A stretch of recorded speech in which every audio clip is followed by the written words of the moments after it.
Happy weekend. It is News of the Week from the Rocker Skating Podcast for the week of November 3rd to November 9th. We're in November, very, very, very much into November. And there are more things to talk about. I mean, I was saying the other week that we don't have enough news of the week, and now we have, again, way too much news of the week. Hi, Michelle. Hi, Jackie. Plenty of news. Plenty of news. Okay, let's start with a couple of easy ones to get out of the way. Laurence Fournier-Beaudry got her French citizenship. That was no surprise to anybody. So she and Guillaume Cizeron are now cleared for what is an imminent spot at the Olympics. Well, not quite. They have to do the IOC release. Like Canada has to agree to release her because she competed at the last Olympics for Canada. It's like an IOC thing. Yeah. They didn't do that yet. Okay.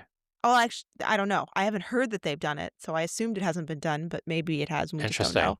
I just assumed that was all done and dusted already. I assume it will be, but yeah. Well, either way, French citizenship done. And then there are a couple of things that we had for another citizenship thing. We talked about this a few weeks ago, where Anastasia Golubieva has not been allowed to travel outside of Australia because of citizenship things. Now, Michelle and I are not citizenship experts, although, Michelle, you are a lawyer, but a different kind of lawyer.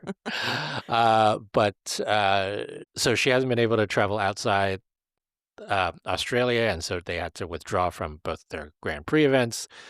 But they are in the Warsaw Cup entries. So maybe she got it. Maybe she got the citizenship, or maybe there was like you have to stay in Australia for like a total of X number of months in a row without leaving kind of thing. I don't know. It's November, so I guess the last time they were at competition was in March. 9 months. Maybe it's a 9-month period. No, actually, no, it's still not 9 months because it was end of March.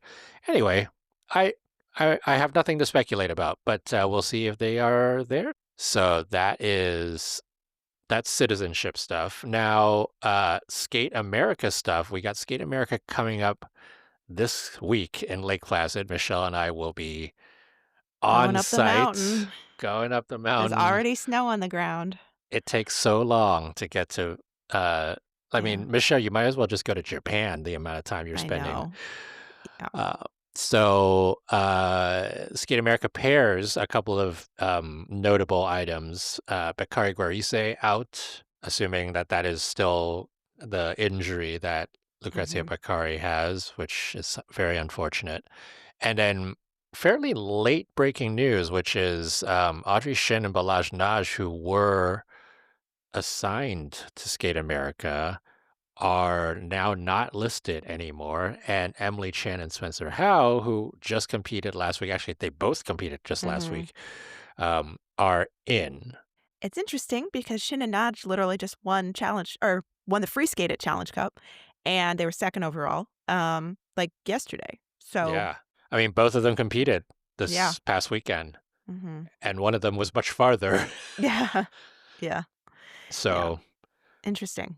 Yeah, no, I mean, we haven't heard a peep from anybody else yet. We've only seen it in the results. So I don't know if I'll see if I can get any other news while we're at it. So that's Skate America news. And then there were three smaller competitions, international competitions that were happening. The Denkova Savitsky Cup was going on. Let me guess. Alexandra Fagan won it for like the 12th year in a row. I mean, she was definitely leading in the short program. I do not have the latest of the latest there. So that's one. Ice Challenge was happening, which we will talk about in a little bit more depth. And then Volvo Open Cup or Volvo Cup Open, one of those. It's an open competition. It's also a cup. That happened. And the one that was very interesting coming out of that one is we talked about this last week with Estonia and what their qualification or selection process is like for the Olympics.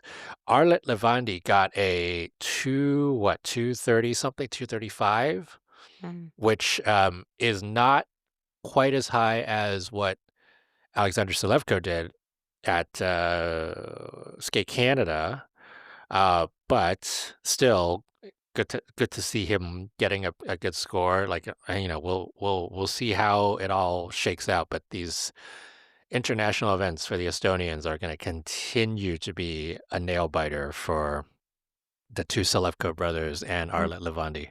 and they need 2 scores. Then So they need Alexander Solovko needs another one. He's got yes. one really good one, but he needs another one. He does have one other one, doesn't he? He was at Cranberry Cup. It wasn't a good one though. I Yeah, think it was but pretty low. when I tallied it up before he skated at Skate Canada, he was 3rd out of the 3 of them. Um, and the Skate Canada score is definitely going to put him up there. But Right, right, right. if the other two hit some good numbers, He it would be needs very good for him to have a second one. yeah, he needs something else. Just get it buttoned up. Yeah, yeah. So there's that, and Josephine Taillagard skated a clean short program at Volvo Oh, Cup. Josephine, good for her. She ended up second in the event. Ida Karhunen ended up Hmm. winning that one. So that's Volvo Cup. But I want to take a look at Ice Challenge real quick in Austria. The reason for that is the return of Gabrielle Daleman. Let's go, Gabby. Gabby Daleman wins the She women's crushed it. event, Yeah. 181.04. That is, I think, the Yes. highest score any Canadian woman has put out there this Yes, season it in is. Yes, it is. I don't think she had international the competition. highest short program of any Canadian woman, but she had a Maddie highest. had a higher short Yeah, program. Yep, yep, yeah, but she had the highest overall. yep. So that's a big one for Hmm. sure. I mean, it was great to see her back. It was great to see her looking generally pretty consistent. I mean, Hmm. consistency was never a thing for her when she was even in her prime. So Hmm. she's going to need all of that, especially given uh, the sort of volatility of the Canadian women and the potential of really three of them. If you count Kaya Wright, or four of them, Hmm. in what they could possibly do. So Gabby Daleman gets that win. Kaya Ryder second, 172. So she skated pretty well. Olga Mikutina, 169. I really wish Olga Mikutina could get her jumps Hmm. rotated because she's such a great skater. Hmm. Great basics, great, great everything. And she just squeaks those jumps around. And then more Canadians in the men's event. That was some Canadian surprises in there. There were some Grayson Canadians. Long. I mean, there were American surprises. There Yeah. were Canadian surprises. Yes, there Max were. Naumov With a hits. 92 in the Oh, short program. so good. You got to go watch that short Hmm. program. It is such it. I've been saying all season that he's been more prepared this season than he has in the past. He's Hmm. not popping jumps as much. He's not doing he's landing stuff that he should be landing, and then he's landing the harder stuff at greater consistency, which showed through here. 246.70 for him here. If you're an American man looking for the third spot, and you're scoring over 240 in international competition, you should be feeling pretty good about it. And that's like really, it is him. It is Tomoki Hiwatashi, it is Andrew Torgashev, and it is maybe even a little bit of Jacob Sanchez. But those four, I mean, I want to say I don't think Torgashev has hit that this year, has he? I think he did. I might be wrong. He got to 239 at Nebelhorn. There we go. So close, close. Hmm. 240-ish. Looking at the season's best. Yeah, 239 at Nebelhorn. Tomoki was 245. So Hmm. Tomoki, we were talking about, when was that? China, Cup of China. We were talking about that as the third best international score for the American men, and Hmm. now Maxim Naumov with the 246. So just right above. And obviously this is a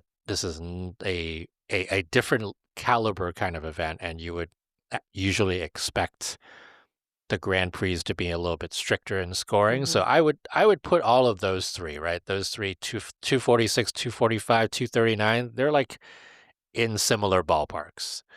So it's going to be a nail biter for the national event.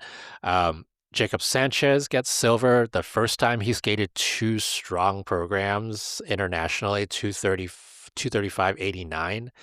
And then what you were talking about, Michelle, Grayson Long getting third over the return of Keegan Messing Mhm. to international competition. And Keegan didn't skate badly.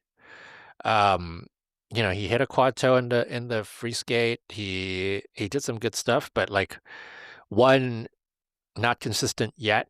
Mhm. The jumps are still there, but he doesn't have the full range of consistency. And then two, I think we were talking about this earlier in the season when he was at Dallas Open and got these Mhm. like ginormous component scores.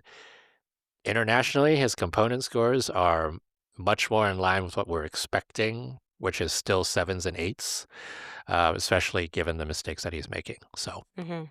the intrigue Yeah.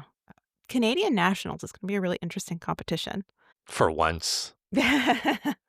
It just feels like Canadians for the past few seasons has been like, we know who's going to Predictable. win. Yeah, exactly. And Mhm. then this time around, you're right. It's going to be very interesting. Mhm. Um, I'm just going to round out the dance and pairs event. In dance, Peyton Bai win, Mhm. pretty comfortably.